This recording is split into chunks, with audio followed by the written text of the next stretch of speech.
Well, nandito kasi kami ngayon sa, ito yung tinulog. Good morning, nandito kami ngayon sa Quindao Farmville and Campsite. Bali, ito ay matatagpuan sa Villaverde Road, Malico, San Nicolas, Pangasinan. Well, medyo mahirap lang ang kuryente kasi puro solar pa lang sila dito. Yan. Oh well, ito na yung lugar na sinasabi kong tinulugan namin. Yan. Well, marami ring nag-camping dito. Yan, kasi campsite to. Ganda dito. Ito ngayon, yung ginamit namin kumot. Yan, pinangano ko na sa leg ko kasi sobrang lamig dito. Hindi naman sobra, malamig talaga kasi umaga. Sir James, good morning. Good luck na day 2. Picture mo na, picture. Ito. Hindi malamig. Napakalamig. Sir Vlad, good morning. Good morning po. At ito na nga yung sinasabi kong view pagising mo. Ito, 1, 2, 3. Charan. Marvin, dapat kasama ka namin dito. Wala si Marvin. Yan yung bubungad nyo. At ito, lahat kami kahapon is nakasama dito. mga naging manok kami. Yan yung bahay namin. Chicken cabin pala yun, chicken cabin. Daw cabin. Sir John, good morning.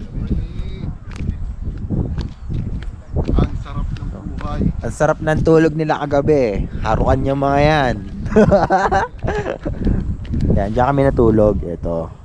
Dito kami natulog.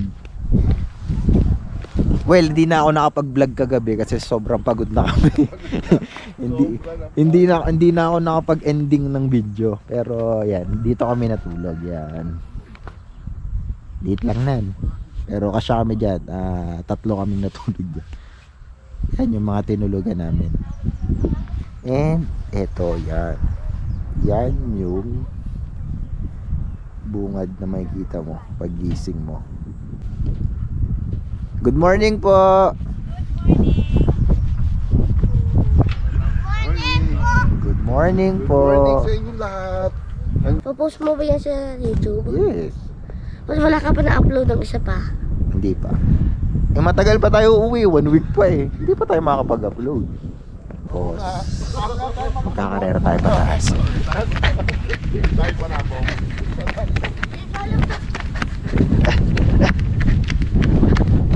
Pagod. Good morning po. Good morning, Toy. Pagod. Pagod. Ingat mo, Toy. Na pangako mo nung una, di makaiwana.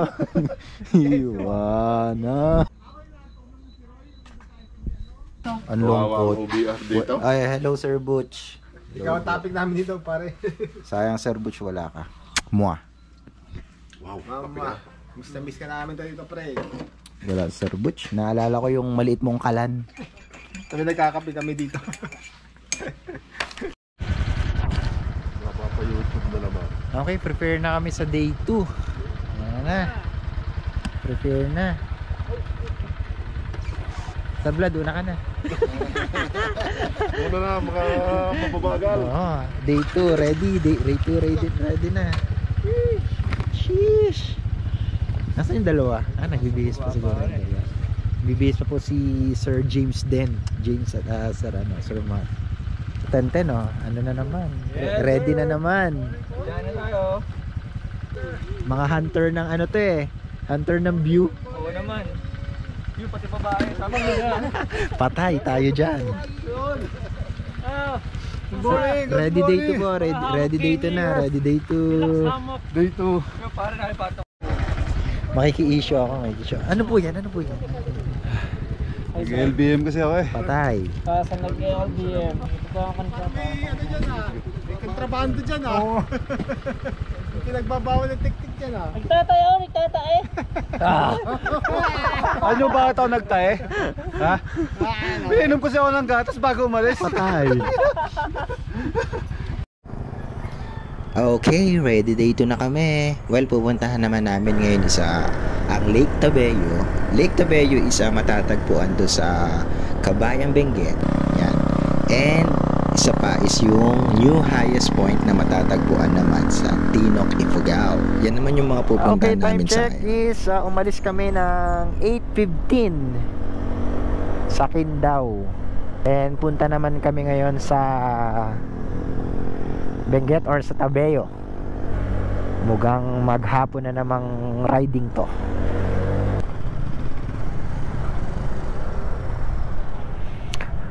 Maliko View Deck Eatery. Kain muna kami.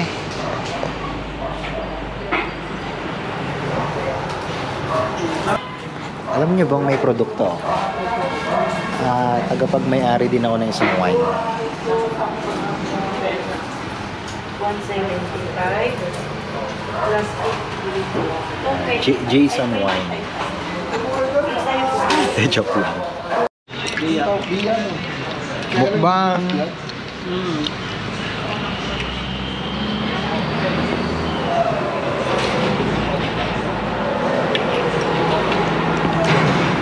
Kain muna kami.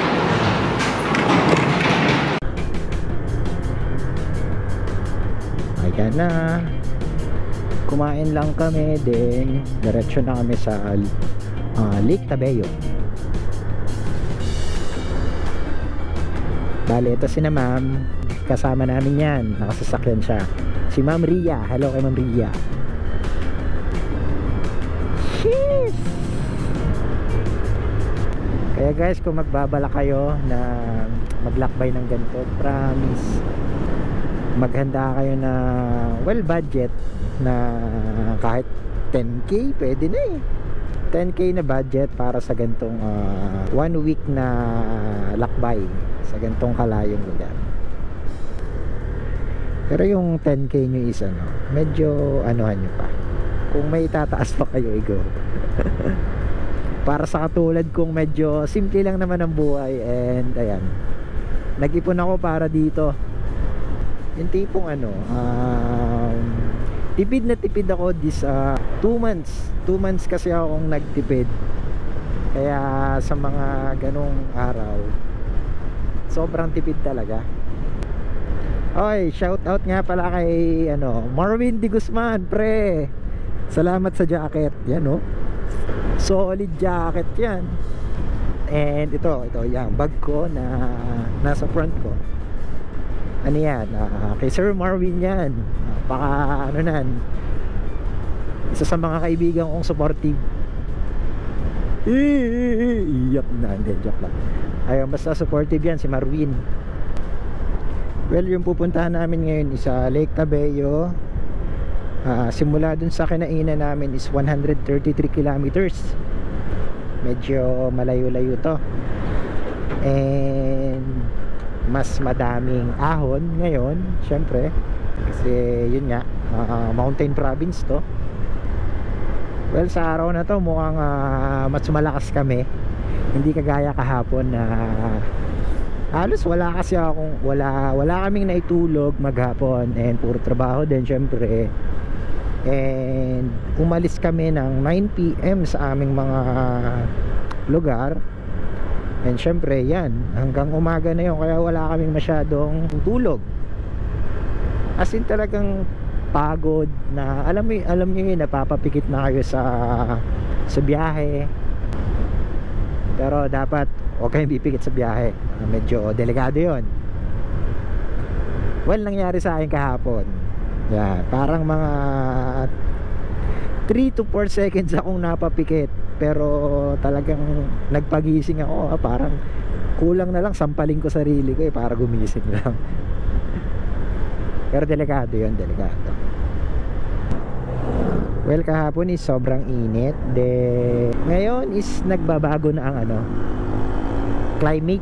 Medyo ulap na, makulimlim na malamig na. Ayun. Malamig na ngayon. Dahil yun nga, mountain province na.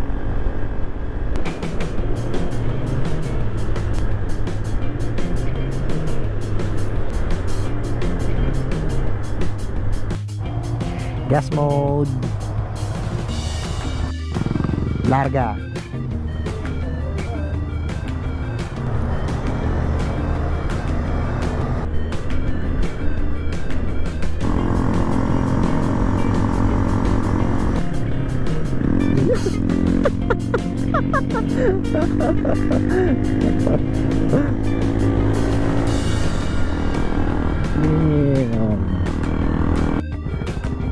Sir Cruz.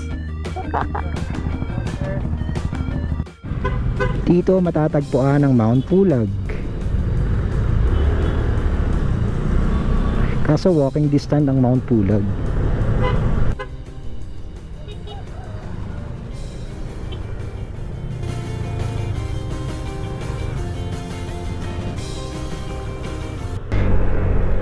Okay, Anli Bangking dito sa Kabayan. Kabayan.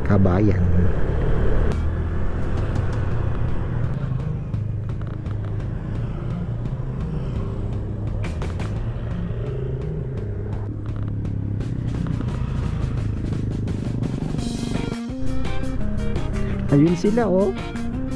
Mga nag-aahon. Last 7.2 kilometers. Nandun na tayo sa Lake Tabeo. Sheesh. Dumin.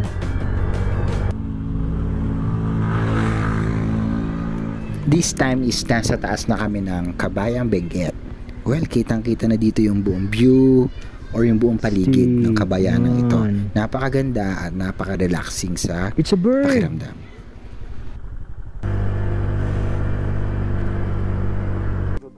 Ayan na. Ayan na. Ganda oh. Daming rice terraces. Terraces. Yeah. Eto na kami. Papunta na sa Lake Tabeo.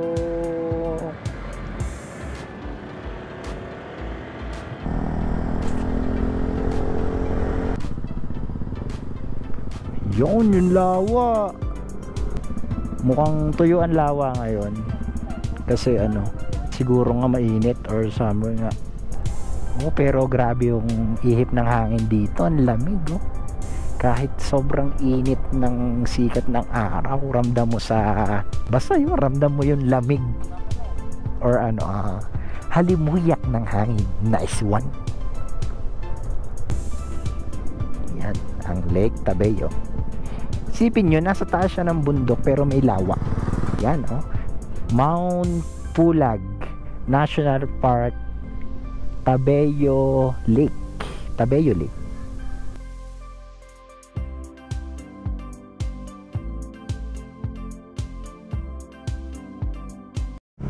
Okay, bale alis na tayo. Babay muna sa Lake Tabeo. And punta naman kami ngayon sa highest point. New highest point on the way na. Yan no, mataas pa kami sa ulap. Wala na akong makita.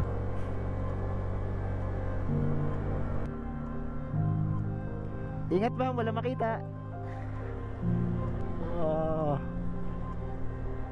Okay.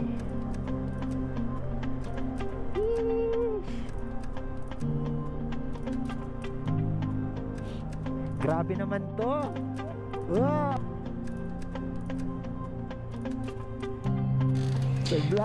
This is the way of highest point.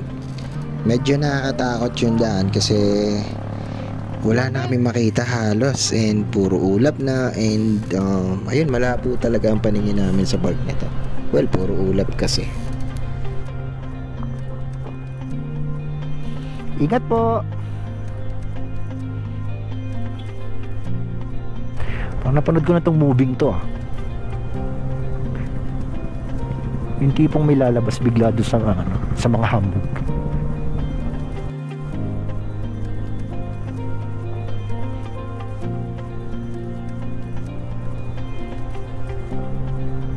Wow. Wala nang makita, baby. Saan ba tayo?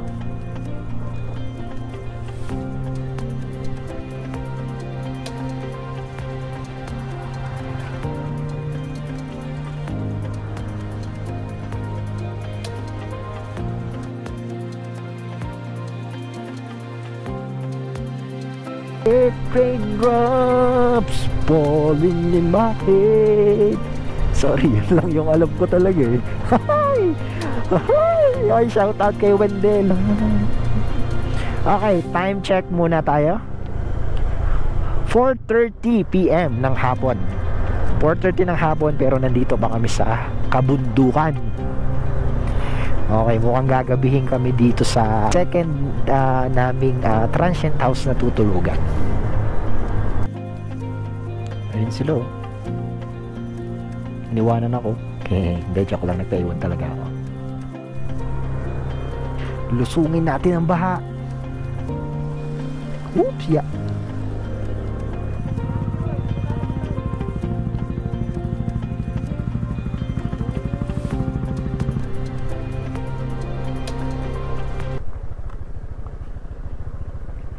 Sira-sira ang daan dito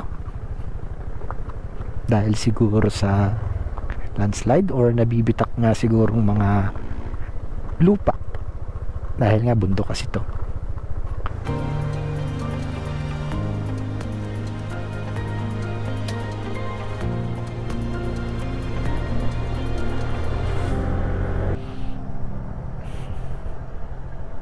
Ang aliwalas dito.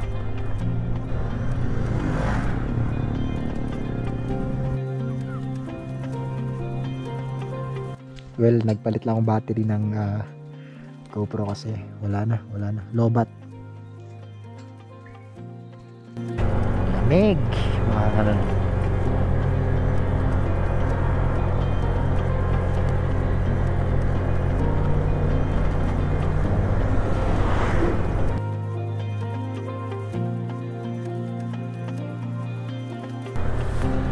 Woo! Wala na makita. Yan na, nawala na si Manong. Naglaho si Manong. Multo ba yun? At eto na nga, narating na namin ang new highest point. Grabe sa lamig dito. 15 degrees Celsius ngayon yung lamig dito. And ayan, buti narating namin ng walang aberya or maayos kaming nakapunta dito. And ngayon is pangalawang bahay na aming tutuluyan. And sa ngayon is medyo gagabihin na kami nito. Yun ang magiging problema namin sa ngayon. Gagabihin talaga kami. Kasi halos nakarating kami dito sa top ng 6 PM na halos kami nakarating dito sa taas.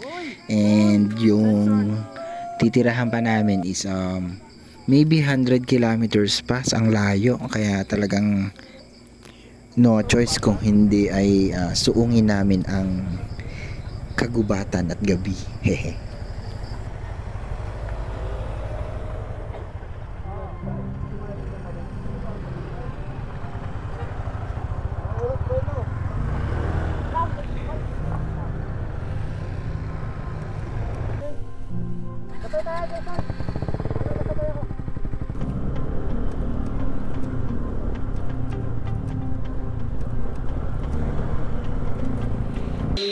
Okay. Nakarating din kami sa aming tutulugan here in Sir Chris, anong lugar to? Batad. Hindi ko alam kung ano. At hanggang dito na lang muna ang amin day 2. Magpapahinga muna kami para bukas for day 3. Kasi halos ngayon 10 PM na kami nakauwi dito. At alam nyo bang naglusong pa kami sa mabato at lupang daan. Kaya ngayon, yan, pahinga na muna kami. Abangan nyo po ang aming day 3. This is Jay Nice. Bye-bye.